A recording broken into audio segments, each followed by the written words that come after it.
আচ্ছা, কখনো ভেবে দেখেছেন হাতে গরম চায়ের কাপটা ধরলে কেন গরম লাগে, বা রোদে দাঁড়ালে শরীরটা কেন গরম হয়ে যায়? আসলে আমাদের চারপাশে তাপ কিন্তু সব সময় এক জায়গা থেকে অন্য জায়গায় ছুটে বেড়াচ্ছে। কিন্তু কিভাবে? আজ আমরা ঠিক এই অদৃশ্য যাত্রার পেছনের তিনটি মূল কারণ খুঁজে বের করব: পরিবহন, পরিচলন আর বিকিরণ। চলুন এই অসাধারণ শক্তিটাকে একটু কাছ থেকে চিনে নেওয়া যাক। আমরা প্রথমে একটা খুব সাধারণ ধাঁধা দিয়ে শুরু করব। এরপর তাপ কিভাবে যাতায়াত করে তার তিনটে রাস্তা, মানে পরিবহন, পরিচলন আর বিকিরণ, এগুলো নিয়ে জানব। আর সব শেষে দেখব এই জ্ঞানটা আমাদের প্রতিদিনের জীবনে আসলে কতটা কাজে লাগে। তো চলুন শুরু করা যাক।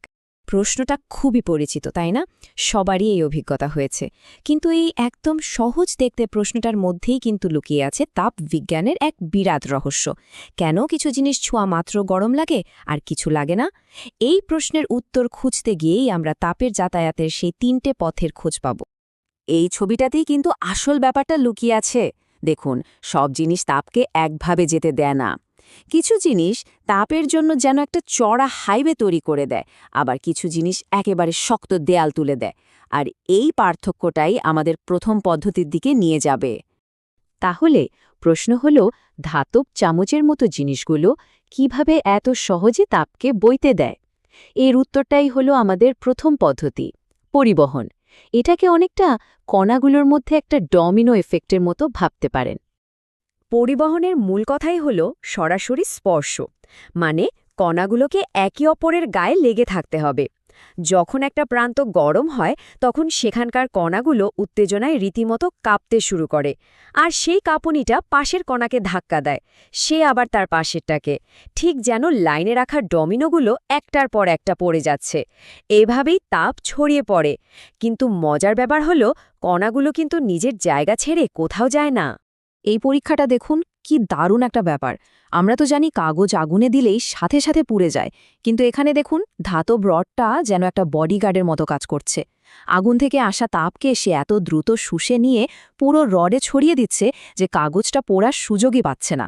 এটাই হলো পরিবহনের আসল ক্ষমতা। আর ঠিক এই কারণেই কিন্তু আমাদের রান্নাঘরের জিনিসপত্রগুলো এমনভাবে বানানো হয়। রান্নার পাত্রটা হয় ধাতুর, মানে সুপরিবাহী, যাতে খাবারটা তাড়াতাড়ি গরম হয়। আর অন্যদিকে হাতলটা হয় প্লাস্টিক বা কাঠের, মানে কুপরিবাহী, যেটা তাপকে আটকে দেয় আর আমাদের হাতকে পুড়ে যাওয়া থেকে বাঁচায়। খুবই সাধারণ কিন্তু দারুণ কাজের একটা বিজ্ঞান। আচ্ছা, পরিবহন তো গেল কঠিন পদার্থের ব্যাপার, কিন্তু জল বা বাতাসের মতো তরল বা গ্যাসীয় জিনিসগুলোতে তাপ কিভাবে ছড়ায়?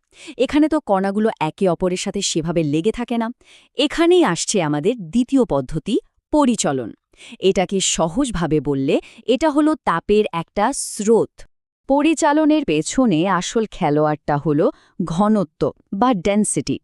ভাবুন, যখন জল বা বাতাস গরম হয় তখন সেটা হালকা হয়ে যায় আর সোদা ওপরে উঠে যায়। আর যেই না জায়গাটা খালি হয়, অমনি চারপাশ থেকে ঠান্ডা আর ভারী বাতাস বা জল সেই জায়গাটা দখল করতে ছুটে আসে। ব্যাস, এভাবেই একটা চক্রাকার স্রোত বা কারেন্ট তৈরি হয়ে যায়।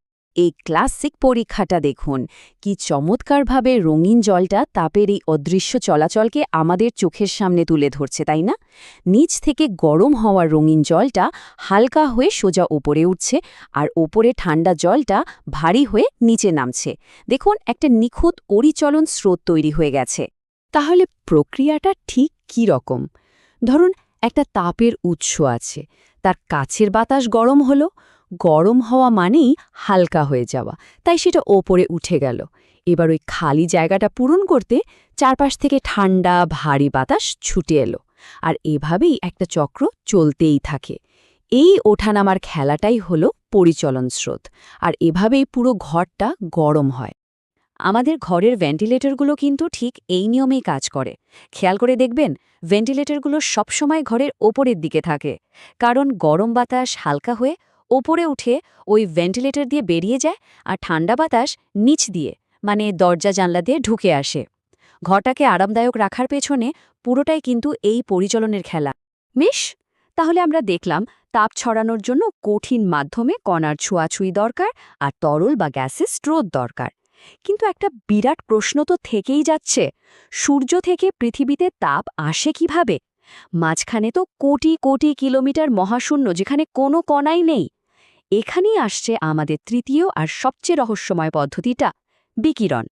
বিকিরণের সবচেয়ে অবাক করা ব্যাপার হলো, এর চলার জন্য কোনো মাধ্যমেরই দরকার হয় না। পরিবহন বা পরিচলনের মতো কণা বা স্রোতের কোনো ব্যাপারই নেই।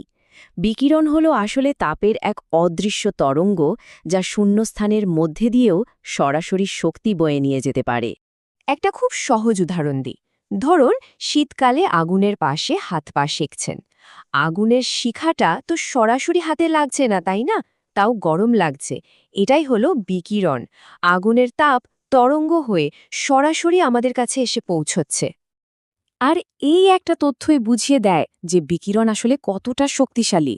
ভাবুন তো একবার, কোটি কোটি কিলোমিটার বিশাল শূন্যস্থান পেরিয়ে সূর্যের উত্তাপ পৃথিবীতে এসে পৌঁছায় শুধুমাত্র এই বিকিরণের মাধ্যমেই। যদি বিকিরণ না থাকতো, আমাদের এই সুন্দর পৃথিবীটা আসলে একটা জমাট বরফের গোলক ছাড়া আর কিছুই হতো না। তাহলে আমরা তাপের ছুটে চলার 3টে উপায় জেনে গেলাম। কিন্তু এর চেয়েও মজার ব্যাপার কি জানেন? আমরা এই নিয়মগুলো ব্যবহার করে তাপের এই প্রবাহকে ইচ্ছে মতো নিয়ন্ত্রণ করতে পারি। মানে আটকেও দিতে পারি, আবার চলেও যেতে দিতে পারি। চলুন দেখি কিভাবে। আর এই নিয়ন্ত্রণের সবচেয়ে সেরা উদাহরণগুলোর একটা হলো আমাদের সবার পরিচিত থার্মাস ফ্লাস্ক। এটা এমন একটা দারুণ জিনিস যেটা একই সাথে তাপ সঞ্চালনের 3টে পদ্ধতিকে, পরিবহন, পরিচলন আর বিকিরণ, একসাথে আটকে দেওয়ার জন্য বানানো হয়েছে। থার্মোসের আসল জাদুটা কিন্তু এর ডিজাইনের মধ্যে। আসুন দেখি কিভাবে 3টে পদ্ধতিকেই এক এক করে আটকে দেয়া হয়। প্রথমত, এর ছিপিটা প্লাস্টিকের আর দেয়ালগুলো কাঁচের, যেগুলো তাপের খুব খারাপ পরিবাহী, ফলে পরিবহন বন্ধ। দ্বিতীয়ত, এর দুটো দেয়ালের মাঝে একটা ভ্যাকিউম বা শূন্যস্থান থাকে, মানে কোনো বাতাস নেই, তাই পরিচলন স্রোত তৈরি হওয়ার কোনো সুযোগই নেই। আর সবশেষে, ভেতরের দেয়ালটা রূপোলি আর চকচকে হয়, যা তাপের বিকিরণকে আয়নার মতো প্রতিফলিত করে আবার ভেতরেই পাঠিয়ে দেয়। সত্যি অসাধারণ একটা ডিজাইন। এই ছবি দুটো দেখুন, একদিকে বরফ দিয়ে তৈরি ইগলু, আর একদিকে খড়ের ছাউনি দেওয়া মাটির বাড়ি। দুটো একদম ভিন্ন পরিবেশের, তাই না? কিন্তু অবাক করার মতো ব্যাপার হলো, দুটোই কিন্তু একই বৈজ্ঞানিক নীতি ব্যবহার করে ভেতরের পরিবেশটাকে আরামদায়ক রাখে। তাহলে আসল রহস্যটা কি? রহস্যটা হলো ইনসুলেশন, বা সহজ কথায় তাপকে আটকে রাখা। উল, খড়, এমনকি বরফের মতো জিনিসগুলো খুব ভালো ইনসুলেটর, কারণ এরা নিজেদের ভেতরে প্রচুর বাতাস আটকে রাখে, আর বাতাস হলো তাপের খুবই দুর্বল পরিবাহী। তাই আসল জাদুটা কিন্তু উল বা বরফের নয়, আসল জাদুটা হলো তার মধ্যে আটকে থাকা বাতাসের। তাহলে পুরো ব্যাপারটা এসে দাঁড়ালো এই 3টে মূল পদ্ধতির ওপর: পরিবহন, পরিচালন আর বিকিরণ। এই 3টে অদৃশ্য শক্তিই কিন্তু আমাদের চারপাশের তাপের সমস্ত প্রবাহকে নিয়ন্ত্রণ করছে। আর এই 3টে প্রক্রিয়া কিন্তু শুধু বইয়ের পাতায় লেখা কিছু নিয়ম নয়। সকালের এক কাপ চা থেকে শুরু করে আমাদের পৃথিবীর আবহাওয়া পর্যন্ত সবকিছুকে এরা নিয়ন্ত্রণ করছে। এই অদৃশ্য শক্তিগুলোই প্রতিনিয়ত আমাদের চারপাশের জগৎটাকে আকার দিচ্ছে। আজ তো আমরা শিখলাম তাপ কিভাবে চলাচল করে, কিন্তু একটু ভেবে দেখুন তো, তাপের মতো এমন আর কোন কোন অদৃশ্য শক্তি আছে যা প্রতি মুহূর্তে আমাদের এই পৃথিবীকে, আমাদের চারপাশকে বদলে দিচ্ছে? মহাকর্ষ, চৌম্বকত্ব, আমাদের চারপাশের জগৎটা কিন্তু এই রকমের সব অদৃশ্য শক্তিতে ভরা। জানার এই আগ্রহটাকেই চলুন বাঁচিয়ে রাখি।